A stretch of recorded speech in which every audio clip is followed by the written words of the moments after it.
ay ñoo leen ni may li ci yéenekaay yi. yéenekaay yeeg Mamadou Mouhamed Ndiaye. jërë ngeen jëf ku tëb dal ci xal wala fi nee nañu dese na la weneen tëbin élection présidentielle yi ñuy reporté l'observateur mi ngi ñuy wax yeneen i dégâts yu mu mën a jur ci réew mi ubbil yéenekaay bi dégâts ba mu ci njëkk a gis ci wàllu koom-koom gi la di économie bi ne ak li xew ci Sénégal yéenekaay bi nee nañu mën naa tax investisseurs étrangers yi jël seeni koppar dugal ci réew mi taxaw laaj li ñu naan prime supplémentaire sur les risques d'investissement Macky Sall mi jël dogalub toxal wote yi Walf Quotidien mi ngi ñuy wax ne wéet na ci guddi yu ñu toll seul contre tous journal L'Info bind ne am na ay universitaires yu nekk ci réew mi dogalub reporté wote yi da leen a ñuluk révolté leen ba ñu génn wax ko li ñu gis mooy ay pexe la yu ñu nas ngir sànk démocratie réew mi te jàpp nañu ne tàmbaliwul tey ne Macky Sall ci la mës a nekk ci fukket ak ñaar yi mu fi nekk mësuta juk xëy na kay dafay soog a plafonné ñi àndul ci reporté gi ñu reporté élection présidentielle yi Vox Populi nee nañu waa États-Unis ca la ñu bokk yëkkati nañu seen kàddu di sàkku ci gouvernement bu Sénégal mu organisé wote yi ci àpp bi mu ko jàpp defee ko ni ko constitution bu Sénégal ak loi électorale bi santaane journal Tribune dolli ñu ci ne situation politique bi ci Sénégal moom lañ tooge woon keroog ca Sénat ba ci Amérique li ñu ci gis Tribune nee nañu mooy Sénégal mi ngi ci yoonu dictature woo xam ne bu ko wàccul ci musiba ci la jëm Le Témoin dañuy xibaar ne communauté internationale bi am na jaaxle gu réy ci mbir mi ba moo waral ñuy dànkaaf waa CEDEAO nee nañu respecté calendrier électoral bi département d'état bu Amérique am ci jaaxle ba yëkkati seen kàddu wax ko te dégg nañu kii di Ben Cardin di ab sénateur américain muy wax ne Sénégal mi ngi ci yoonu dictature wu doy waar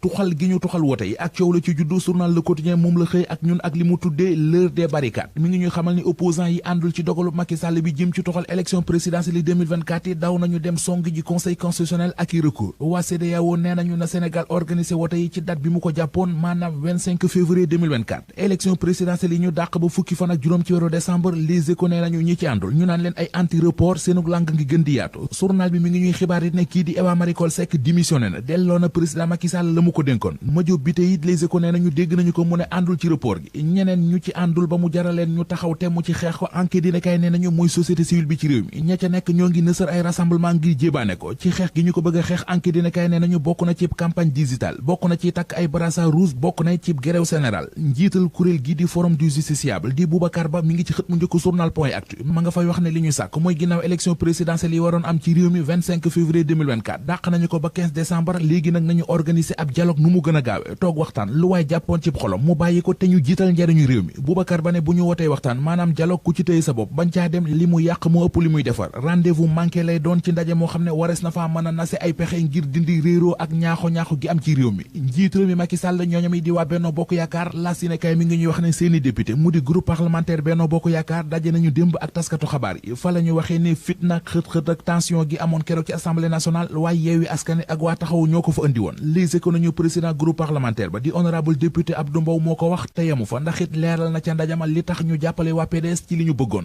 Tribune nañu waa PDS ñoom ci seen jëmi bopp def nañu démb ak conférence de presse fa la ñu xamle ne reporté gi ñu reporté élection présidentielle taxawaay bi ñu ci am ak la ñu ca def dañu koy assumer ñoom waa parti démocratique Sénégal seen waa ji di Karim Wade l'observateur mi ngi ñuy wax ne li koy yoddulu ndaw faux déclaration sur l'honneur bi mu def wax ca lu amul ci dossier candidature am yéenekaay bi nee nañu mën na koo jural lu nekk mën na cee dem sax ba ñu xañaat ko ak éligibilité am keneen ku mu bokkal kaa moom Karim Wade di docteur Rose Wardini le mandat mi ngi ñuy xibaar ne jóge na ca loxoy yoon nekkatul ci garde à vue bàyyi nañu ko mu dellu këram waaye nag taxul mu tàggoog yoon ndax ci contrôle judiciaire ca la nekk Ndella Madior Diouf ma nekk ca loxoy yoon moom it ay mbiram mi ngi ci libération yëral xët mu njëkk yéenekaay bi liir ya ne woon ca pouponnière bii di kër yërmande te faatu journal bi ne nañu toll nañu léegi ci juróom-ñetti liir yu faatu ndax ci bébé yi ñu récupéré woon ca pouponnière ba da ca am ñaar ñu feebaroon ñaar ñooñi mujj nañoo faatu ca l'hôpital bu Kees. CCPS